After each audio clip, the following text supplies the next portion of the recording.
അവശേഷിക്കുന്നത് 3 മത്സരങ്ങൾ. 3ലും ജയിച്ചാൽ പ്ലേ ഓഫ് ബർത്ത് ഉറപ്പിക്കാം. 11 മത്സരങ്ങൾ പൂർത്തിയാകുമ്പോൾ 6 ജയവും 5 തോൽവിയും അടക്കം 12 പോയിന്റാണ് CSKയുടെ അക്കൗണ്ടിലുള്ളത്. മുന്നിലുള്ള പഞ്ചാബും ഹൈദരാബാദും ഓരോ കളികൾ വീതം കൂടുതൽ കളിച്ചിട്ടുണ്ട്. അതായത് ലക്നൌവിനെതിരെ ജയിച്ചാൽ ടോപ്പ് 4ലേക്ക് കടക്കാം. മികച്ച വിജയം തന്നെ നേടിയാൽ നെറ്റ് റൺ റേറ്റിൽ ഹൈദരാബാദിനെയും മറികടന്ന് 3ാം സ്ഥാനത്തെത്താം. കഴിഞ്ഞ 5 മത്സരങ്ങളിൽ ഒരൊറ്റ എണ്ണത്തിൽ മാത്രമാണ് ചെന്നൈ തോറ്റത്. തുടർച്ചയായ 3 ജയങ്ങൾക്ക് ശേഷം ഏറെ ആത്മവിശ്വാസത്തിലാണവർ. എന്നാൽ ഈ സീസണിൽ ചെന്നൈയെ വിടാതെ പിന്തുടരുന്ന ഒരു വില്ലനുണ്ട്, പരിക്ക് തന്നെ.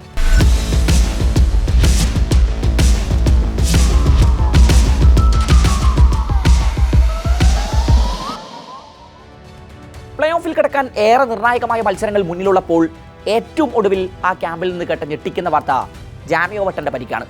സീസണിൽ ഇതുവരെയുള്ള CSKയുടെ പടയോട്ടങ്ങളിലെ നിർണായക സാന്നിധ്യമായിരുന്നു ഓവർട്ടൺ. 10 മത്സരങ്ങളിൽ 8 എക്കോണമിയിൽ 14 വിക്കറ്റുകളാണ് ഇതുവരെ അയാൾ സ്വന്തമാക്കിയത്. അഞ്ജുൽ കാംബോജിന് ശേഷം ചെന്നൈക്കായി ഏറ്റവും അധികം വിക്കറ്റുകൾ സ്വന്തമാക്കിയത് ഓവർട്ടണാണ്. പല മത്സരങ്ങളിലും ടീമിന് നിർണായക ബ്രേക്ക് ത്രൂകൾ നൽകി. ബാറ്റിങ്ങിലും ചിലപ്പോഴൊക്കെ ഇംഗ്ലീഷ് താരത്തിന്റെ മിന്നലാട്ടങ്ങൾ കണ്ടു. അതായത് സീസണിൽ ടീമിലെ ഏറ്റവും സുപ്രധാന താരങ്ങളിൽ ഒരാളെയാണ് ചെന്നൈക്ക് നഷ്ടമാകുന്നത് എന്ന്. വലതുകാലിന്റെ തുടക്കാണ് ഓവർട്ടന് പരിക്കേറ്റിരിക്കുന്നത്. താരം ചികിത്സക്കായി ഇംഗ്ലണ്ടിലേക്ക് തിരിച്ചു. ഓവർട്ടന് പകരക്കാരനായി ദക്ഷിണാഫ്രിക്കൻ ഓൾറൗണ്ടറായ ഡിയാൻ ഫോറസ്റ്ററെ ചെന്നൈ തട്ടകത്തിലെത്തിച്ചിട്ടുണ്ട്. 75 ലക്ഷം രൂപക്കാണ് 25-കാരൻ ചെന്നൈക്കൊപ്പം ചേരുന്നത്. കഴിഞ്ഞ മാർച്ചിൽ കിവീസിനെതിരെ അന്താരാഷ്ട്ര വേദിയിൽ അരങ്ങേറ്റം കുറിച്ച ഫോറസ്റ്റർ 5 മത്സരങ്ങളിൽ ദക്ഷിണാഫ്രിക്കൻ കുപ്പായമണിഞ്ഞു. PSLൽ റാവൽപിൻഡീസിനായാണ് ഫോറസ്റ്റർ ഏറ്റവും ഒടുവിൽ കളിച്ചത്. CSKയുടെ ഇഞ്ചുറി ചെയിനിലെ അവസാന കണ്ണിയാണ് ഓവർട്ടൺ. ആയുഷ് മാത്രേ സീസണിൽ ടീമിലെ ടോപ്പ് ഓർഡറിലെ വലിയ പ്രതീക്ഷയായിരുന്നു.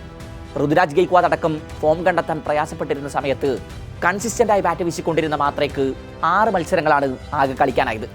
177 സ്ട്രൈക്ക് റേറ്റിൽ 201 റൺസാണ് യുവതാരം അടിച്ചെടുത്തത്.